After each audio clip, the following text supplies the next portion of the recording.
Welcome to the tutorial on SSCR Error Code 79.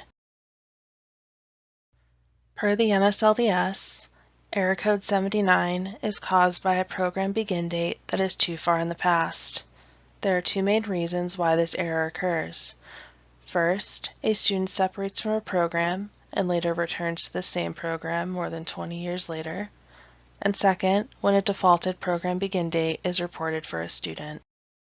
For the cases of students who separate from a program and later return to the same program, the NSLDS guide states to use the original program begin date.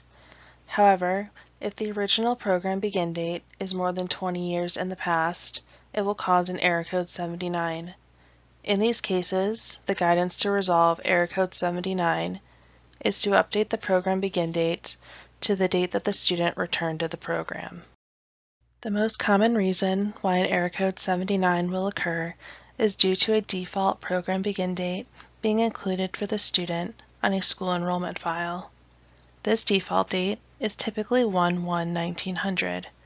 To resolve the Error Code 79 in cases where the student has a defaulted program begin date, update the program begin date to the program's correct valid begin date.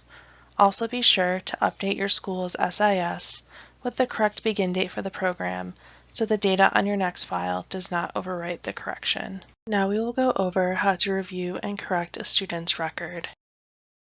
Under the NSLDS Reporting tab, the most recent reports at the top of the list. Click on the hyperlinked number under the Number of Students with Errors column. This will bring you to the list of students with errors. Click on the hyperlinked SSN for the student with Error Code 79 that needs to be corrected. The next page will show the student's editable record. Update the program begin date under the Program Information section to a valid date that is no more than 20 years old.